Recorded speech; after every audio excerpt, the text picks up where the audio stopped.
स्वागत। आज हम 9 सितंबर 2025 के द हिंदू समाचार पत्र के खास विश्लेषण पर गौर कर रहे हैं। ये विश्लेषण जो है वो खास तौर पर प्रतियोगी परीक्षाओं जैसे यूपीएससी और पीसीएस इनकी तैयारी करने वालों के लिए है। तो इसमें तथ्यों पर मतलब फैक्ट्स पर ज्यादा ध्यान दिया गया है। हमारा इरादा है कि इस विश्लेषण से जो सबसे जरूरी बातें हैं उनको निकालें और समझें कि ये अलग अलग विषय आखिर चर्चा में क्यों हैं, इनका क्या महत्व है। आज की बातचीत में कई अहम मुद्दे होंगे, राजनीति से जुड़े जैसे उपराष्ट्रपति चुनाव और विप की बात, अंतर्राष्ट्रीय मामलों में नेपाल और ईरान से जुड़े अपडेट्स, फिर सामाजिक क्षेत्र में आधार और कुछ प्रमुख जनजातियों की जानकारी, अर्थव्यवस्था में जीएसटी का मुद्दा, शिक्षा में एनआईआरएफ रैंकिंग्स और हाँ, हमारे राष्ट्रीय प्रतीक से जुड़े कुछ तथ्य भी। तो तैयार हैं?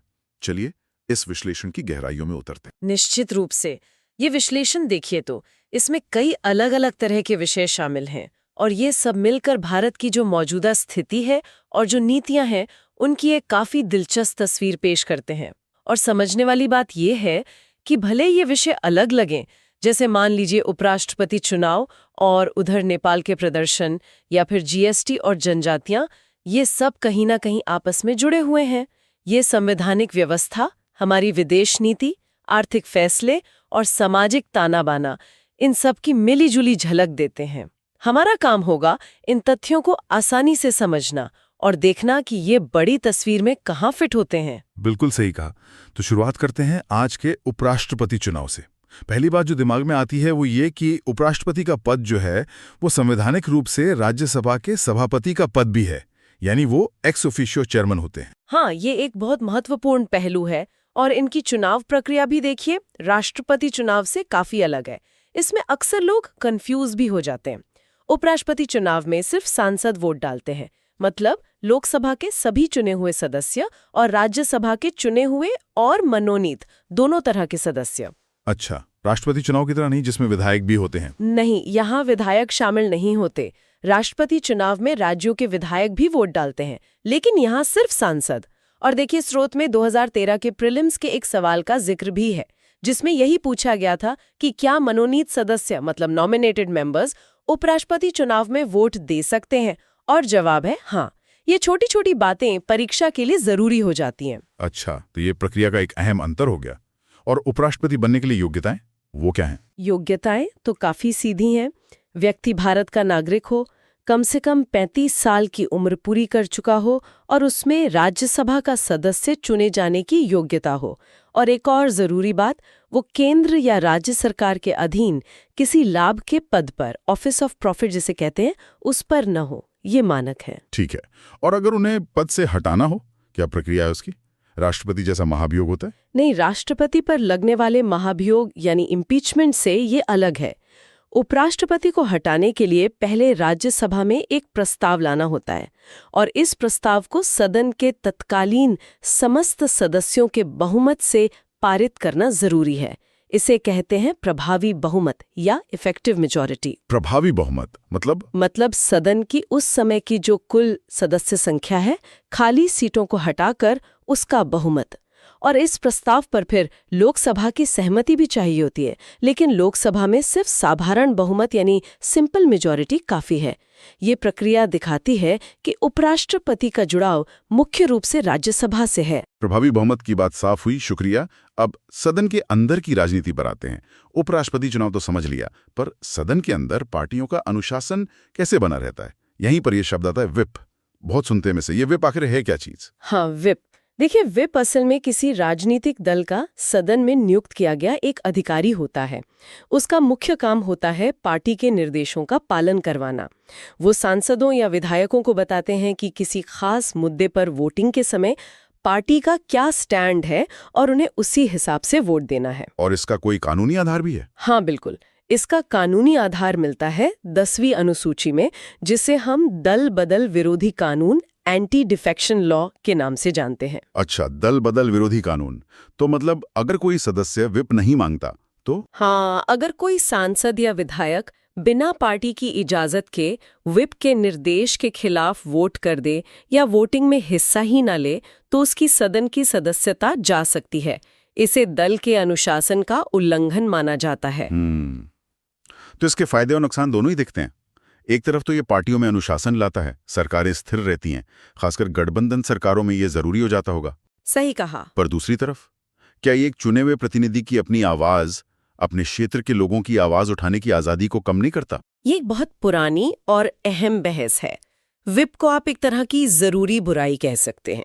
राजनीतिक स्थिरता के लिए शायद जरूरी है, पर हाँ, सैद्धांतिक रूप से ये प्रतिनिधि की व्यक्तिगत आजादी और उसके विवेक पर एक तरह का अंकुश लगाता है। असली सवाल ये है कि पार्टियां इसका इस्तेमाल कब करती हैं। सिर्फ बहुत जरूरी मामलों में, जैसे विश्वास मत पर, या फिर हर छोटे बड़े मुद्दे पर सदस्यों को अपनी मर्जी से सोचने का मौका ही नहीं दिया जाता। ये लोकतंत्र में व्यक्तिगत बनाम पार्टी हित के संतुलन का एक क्लासिक उदाहरण है। ये संतुलन वाकई बहुत नाजुक है। अच्छा, अब एक ऐसे मुद्दे पर आते हैं जो लगभग हर नागरिक से जुड़ा हुआ है, आधार कार्ड। खबर है कि सुप्रीम कोर्ट ने हाल ही में आधार से जुड़े किसी नए आदेश पर सुनवाई की है। हाँ, सही है। आधार की कहानी देखें तो 2016 के आधार अधिनियम से शुरू होती है, जिसने यूआईडीएआई को कानूनी दर्जा दिया। लेकिन इसमें सबसे बड़ा मोड़ आया 2017 में, जब केएस पुट्टुस्वामी मामले में सुप्रीम कोर्ट ने वो ऐतिहासिक फैसला दिया जिसमें कहा गया कि निजता का अधिकार, मतलब राइट टू प्राइवेसी, अनुच्छेद 21 के तहत एक मौलिक अधिकार है, एक फंडामेंटल राइट है। हाँ, वो बहुत बड़ा फैसला था। बिल्कुल। उसके बाद ये तय हो गया कि सरकार हर चीज के लिए आधार अनिवार्य नहीं कर सकती, सिर्फ तर्कसंगत उद्देश्यों के लिए, और जहां कानूनी प्रावधान हो वहीं इसकी मांग की जा सकती है। इसी फैसले ने आधार की अनिवार्यता पर एक बड़ी बहस छेड़ दी थी। तो पुट्टुस्वामी फैसले ने आधार के इस्तेमाल की सीमाएं तय कर दी। तो आज की तारीख में किन चीजों के लिए आधार अनिवार्य माना जाता है? क्या स्थिति है? देखिए, मुख्य रूप से ये सरकारी योजनाओं और सब्सिडीज के लिए जरूरी है, खासकर जहां डीबीटी यानी डायरेक्ट बेनिफिट ट्रांसफर होता है, जैसे एलपीजी सब्सिडी वगैरह। पैन कार्ड बनवाने और इनकम टैक्स रिटर्न फाइल करने के लिए भी आधार जरूरी है।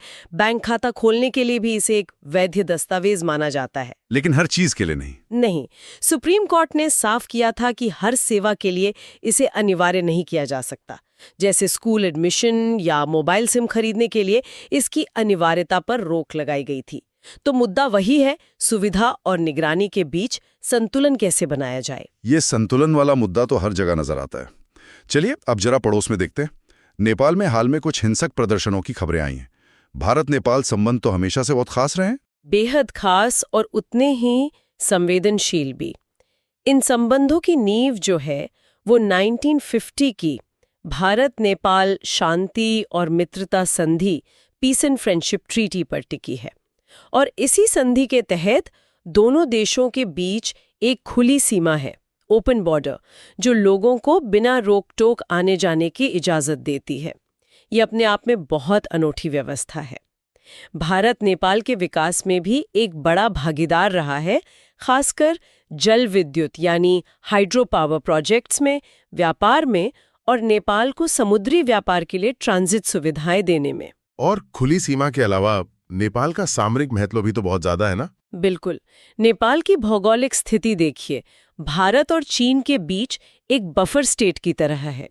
इसलिए नेपाल की राजनीतिक स्थिरता, उसकी संप्रभुता और भारत के साथ उसके अच्छे संबंध, ये सब भारत की राष्ट्रीय सुरक्षा के लिए बहुत जरूरी हैं।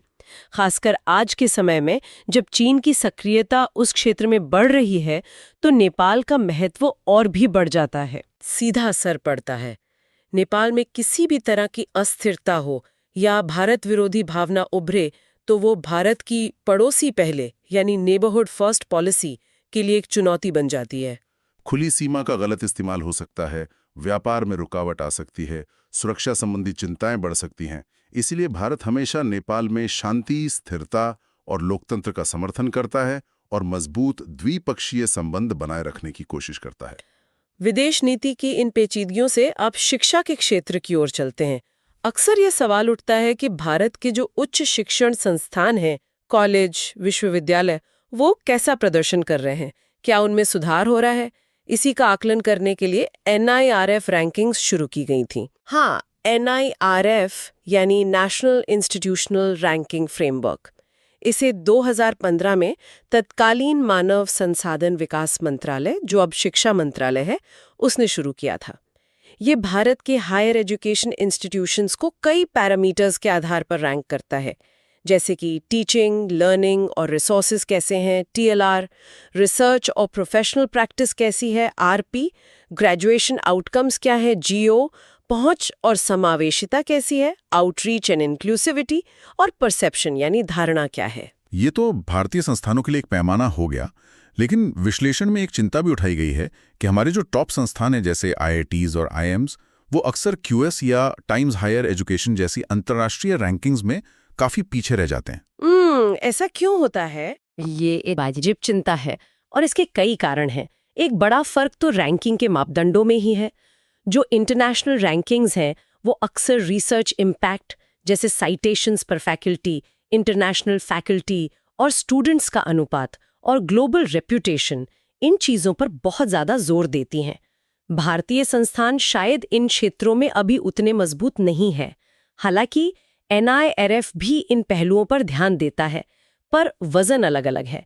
NIRF हमें हमारी अपनी प्रगति दिखाता है, लेकिन अंतर्राष्ट्रीय तुलना हमें बताती है कि ग्लोबल लेवल पर compete करने के लिए हमें रिसर्च क्वालिटी, इंटरनेशनल कोलैबोरेशन और अपनी ग्लोबल इमेज सुधारने पर और काम करने की जरूरत है। ये ब्रेन ड्रेन जैसे मुद्दों से भी जुड़ा है। यानी NIRF एक जरूरी कदम है, पर मंजिल अभी दूर है। चलिए अब एक और अंतर्राष्ट्रीय कनेक्टिविटी प्रोजेक्ट पर बात करते हैं, ISTC। ये नाम काफी सुनने में आ रहा है आजकल। INSTC, हाँ, यानी international north south transport corridor. ये भारत, ईरान, रूस, यूरोप और मध्य एशिया को जोड़ने वाला एक बहुत महत्वाकांक्षी मल्टी मॉडल परिवहन नेटवर्क है। मल्टी मॉडल मतलब इसमें जहाज, रेल और सड़क तीनों तरह के रास्ते शामिल हैं। इसकी लंबाई करीब 7,200 किलोमीटर है। इसका मुख्य उद्देश्य क्या है? भारत के लिए ये इतना अहम क्यों माना जा रहा है? देखिए, इसका सबसे बड़ा सामरिक और आर्थिक महत्व ये है कि ये भारत को पाकिस्तान को बाईपास करते हुए ईरान के रास्ते मध्य एशिया और रूस तक पहुंचने का एक छोटा और सस्ता रास्ता देता है। इससे व्यापार में लगने वाला समय और लागत दोनों में काफी कमी आने की उम्मीद है। अभी हमें पश्चिमी देशों के रास्ते घूमकर जाना पड़ता है, जो लंबा और महंगा पड़ता है। और चाबहार बंदरगाह का इससे क्या लेना देना है? ईरान का चाबहार बंदरगाह, जिसे बनाने में भारत मदद कर रहा है, वो इसी INSTC रणनीति का एक बहुत अहम हिस्सा है। ये भारत की मध्य एशिया और यूरेशिया के साथ कनेक्टिविटी बढ़ाने की जो कोशिशें हैं, उनका केंद्र बिंदु है। और ये प्रोजेक्ट कोई नया नहीं है, काफी पुराना है शायद। हाँ, ये नया नहीं है। इसे औपचारिक रूप से साल 2000 में सेंट पीटर्सबर्ग में रूस, ईरान और भारत ने मिलकर लॉन्च किया था। बाद में कई और देश भी इससे जुड़ गए। बस ये है कि भू राजनीतिक बदलावों और आपसी सहयोग से अब इसमें तेजी लाने की कोशिश हो रही है। समझ गया। कनेक्टिविटी से अब आते हैं अर्थव्यवस्था और आम आदमी से जुड़े एक और मुद्दे पर, GST और स्वास्थ्य सेवाएं। ऐसी चिंताएं सुनने में आ रही हैं कि GST लागू होने के बाद से स्वास्थ्य सेवाएं महंगी हो गई हैं। क्या इसमें कुछ सच्चाई है? ये थोड़ा जटिल मुद्दा है। चिंता का आधार ये है कि कुछ जरूरी दवाइयाँ, मेडिकल उपकरण और स्वास्थ्य सेवाओं पर GST की जो दरें हैं, वो पुराने टैक्स सिस्टम जैसे VAT या सर्विस टैक्स, उनकी तुलना में कुछ मामलों में ज्यादा हो सकती हैं। दूसरा पहलू है इनपुट टैक्स क्रेडिट यानी ITC का। ITC वो क्या होता है? ITC का मतलब है कि जब कोई कारोबारी सामान या सेवा खरीदने पर टैक्स देता है तो उसे अपनी बिक्री पर लगने वाले टैक्स में से उस चुकाए गए टैक्स को घटाने की छूट मिलती है। चिंता ये है कि स्वास्थ्य सेवा क्षेत्र में ITC का लाभ शायद पूरी तरह से अंतिम उपभोक्ता यानी मरीज तक नहीं पहुंच पा रहा है, जिससे इलाज की कुल लागत बढ़ रही है। ओह, तो इसका असर सीधे आम आदमी की जेब पर पड़ रहा है। संभवतः हाँ, खासकर उन लोगों के लिए जिनके पास स्वास्थ्य बीमा नहीं है। ये मुद्दा सीधे तौर पर दो महत्वपूर्ण क्षेत्रों से जुड़ता है। एक तो स्वास्थ्य नीति जो UPSC के GS पेपर 2 का हिस्सा है, और दूसरा भारतीय अर्थव्यवस्था पर टैक्स का प्रभाव जो GS पेपर 3 में आता है। सरकार और GST काउंसिल के सामने ये चुनौती है कि कैसे स्वास्थ्य सेवाओं को किफायती रखा जाए, शायद कुछ जरूरी चीजों पर GST दरें कम करके या ITC का सिस्टम सुधार कर। ये वाकई ध्यान देने वाली बात है। अच्छा, अब रुख करते हैं भारत की सामाजिक और सांस्कृतिक विविधता की ओर। विश्लेषण में कुछ प्रमुख जनजातियों का जिक्र है। पहली है भील जनजाति। इनके बारे में कुछ बताएं। भील जनजाति, हाँ, इन्हें भारत की सबसे बड़ी जनजातियों में से एक माना जाता है। जनसंख्या के हिसाब से ये सबसे बड़े आदिवासी समूहों में आते हैं। इनका मुख्य निवास पश्चिमी और मध्य भारत में है। राजस्थान, गुजरात, मध्य प्रदेश, महाराष्ट्र के हिस्सों में ये प्रमुखता से पाए जाते हैं। इनका इतिहास बहुत पुराना है और मजे की बात यह है कि इनका उल्लेख रामायण और महाभारत जैसे प्राचीन महाकाव्यों में भी मिलता है। इनकी अपनी विशिष्ट भीली भाषाएं हैं। इनकी लोक कलाएं बहुत समृद्ध हैं, जैसे पिथौरा पेंटिंग्स, और एक खास सामाजिक संरचना है। और दूसरी जनजाति जिसका जिक्र है वो है अरुणाचल प्रदेश की अपातानी जनजाति। इनके बारे में कुछ बहुत खास बातें बताई गई हैं विश्लेषण में। हाँ, अपातानी जनजाति वाकई बहुत अनूठी है। ये मुख्य रूप से अरुणाचल प्रदेश की निचली सुबनसिरी जिले में जो खूबसूरत जीरो वैली है वहां रहते हैं। इनकी दो बातें इन्हें खास पहचान देती हैं। एक तो महिलाओं द्वारा चेहरे पर किए जाने वाले पारंपरिक टैटू, और दूसरा नाक में पहने जाने वाले लकड़ी के बड़े प्लग या नाक की कीलें, जिसे वो अपनी भाषा में यापिंग हुल्लो कहते हैं। चेहरे पर टैटू और नाक में प्लग, इसके पीछे क्या कारण बताया जाता है? हाँ, ये अब धीरे धीरे कम हो रहा है, खैर, लेकिन इसके पीछे कई तरह की मान्यताएं हैं। एक प्रमुख मान्यता यह है कि पुराने जमाने में अपातानी महिलाएं बहुत सुंदर मानी जाती थीं और उन्हें अक्सर पड़ोसी कबीलों के लोग उठा ले जाते थे, अपहरण कर लेते थे। तो अपनी महिलाओं को थोड़ा कम आकर्षक दिखाने और बाहरी लोगों से बचाने के लिए ये प्रथाएं शुरू की गईं।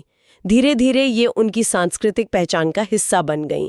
ये उनकी सामुदायिक एकता का भी प्रतीक बन गया। अच्छा, ये तो काफी दिलचस्प वजह है। और इनके बारे में कुछ और खास? अपातानी लोग अपनी बेहद टिकाऊ और कुशल खेती की प्रणाली के लिए भी जाने जाते हैं। वो धान की खेती के साथ साथ उसी खेत में मछली पालन भी करते हैं। पानी का बेहतरीन प्रबंधन और पर्यावरण के साथ तालमेल बनाकर रहने की उनकी ये जो अनूठी प्रणाली है, उसे यूनेस्को की विश्व धरोहर स्थलों की संभावित सूची, टेंटेटिव हेरिटेज लिस्ट में भी शामिल किया गया है। ये दिखाता है कि पारंपरिक ज्ञान कितना उन्नत हो सकता है। वाकई भारत की जनजातीय विविधता अद्भुत है। चलिए अंत में बात करते हैं हमारे राष्ट्रीय प्रतीक, भारत के राज चिन्ह की, स्टेट एम्ब्लम ऑफ इंडिया। इसका स्रोत क्या है, कहाँ से लिया गया है ये? भारत का राज चिन्ह जो है वो उत्तर प्रदेश में सारनाथ में जो अशोक स्तंभ है उसके ऊपरी हिस्से की नकल है। मूल स्तंभ में 4 शेर हैं जो एक दूसरे की ओर पीठ करके बैठे हैं। ये शक्ति, साहस, आत्मविश्वास और गौरव के प्रतीक हैं। हमारे राज चिन्ह में हमें सामने से 3 शेर दिखाई देते हैं, चौथा वाला पीछे छिपा रहता है। इसे भारत सरकार ने 26 जनवरी 1950 को अपनाया था, जिस दिन भारत गणतंत्र बना। और इसके नीचे जो आदर्श वाक्य लिखा है, सत्यमेव जयते, इसका क्या मतलब है और ये कहाँ से लिया गया है? ये सवाल अक्सर आता है परीक्षाओं में। बिल्कुल, सत्यमेव जयते देवनागरी लिपि में लिखा है और इसका अर्थ है सच की ही हमेशा जीत होती है। ये पवित्र हिंदू ग्रंथ मुंडक उपनिषद से लिया गया एक सूत्र है। ये हमारे राष्ट्र के नैतिक आधार को दिखाता है। राज चिन्ह के आधार पर, जिसे एबैकस कहते हैं, उसके बीच में एक धर्म चक्र है और चक्र के दाईं ओर एक सांड यानी वृषभ और बाईं ओर एक दौड़ता हुआ घोड़ा। एकदम किनारों पर दूसरे चक्रों के हिस्से भी दिखते हैं। और मूल स्तंभ में और भी जानवर हैं? हाँ, मूल स्तंभ में सांड और घोड़े के अलावा एक हाथी और एक सिंह भी है जो चक्रों से अलग किए गए हैं। ये पशु भी अलग अलग दिशाओं और बुद्ध के जीवन की घटनाओं के प्रतीक माने जाते हैं। ये सारी जानकारी हमारे राष्ट्रीय प्रतीकों के गहरे अर्थ को समझने में मदद करती है। तो आज की इस पूरी चर्चा का सार क्या निकलता है? हमने काफी कुछ कवर किया। हमने देखा कि 9 सितंबर के द हिंदू के विश्लेषण ने हमें कितने अलग अलग आयामों से रूबरू कराया। उपराष्ट्रपति चुनाव की संवैधानिक बारीकियों से लेकर नेपाल और ईरान के साथ भारत के भू राजनीतिक रिश्तों तक, आधार और निष्ठा के अधिकार के बीच के संतुलन से लेकर भील और अपातानी जनजातियों की अनूठी सांस्कृतिक विरासत तक, और जीएसटी के आर्थिक प्रभावों से लेकर हमारे राष्ट्रीय प्रतीक के महत्व तक। सही कहा। ये दिखाता है कि करंट अफेयर्स जो है वो सिर्फ अलग अलग तथ्य नहीं है, ये सब आपस में जुड़े हुए मुद्दे हैं जो हमारे देश के शासन, समाज, अर्थव्यवस्था और दुनिया में हमारी जगह को आकार दे रहे हैं। प्रतियोगी परीक्षाओं की तैयारी करने वालों के लिए इन तथ्यों को जानना तो खैर जरूरी है ही, लेकिन एक जागरूक नागरिक के तौर पर इनके बीच के संबंधों को और इनके गहरे मतलब को समझना भी उतना ही महत्वपूर्ण है। और यहाँ एक बात सोचने लायक है जो शायद हम श्रोताओं के लिए छोड़ सकते हैं। हमने आज इतने विविध विषयों पर बात की, संविधान, विदेश नीति, अर्थव्यवस्था, समाज, संस्कृति, ये सब अलग अलग खांचे जैसे लगते हैं ना, लेकिन क्या ये वाकई अलग है? सोचिए कि कैसे नेपाल में होने वाली एक राजनीतिक घटना भारत की आंतरिक सुरक्षा और अर्थव्यवस्था पर असर डाल सकती है, या कैसे जीएसटी जैसा एक आर्थिक निर्णय स्वास्थ्य सेवाओं तक लोगों की पहुंच को बदल सकता है, या कैसे सदियों पुरानी जनजातीय परंपराएं आज हमें टिकाऊ जीवन जीने का सबक दे सकती हैं। शायद असली समझ इन अलग अलग दिखने वाले धागों को एक साथ बुनकर भारत की जो जटिल और गतिशील तस्वीर है उसे देखने में है। इस जानकारी को सिर्फ याद रखने के बजाय अपने आसपास की दुनिया को समझने और उस पर एक सोचा समझा नजरिया बनाने के लिए कैसे इस्तेमाल किया जा सकता है, ये सवाल हम अपने श्रोताओं के लिए छोड़ते हैं।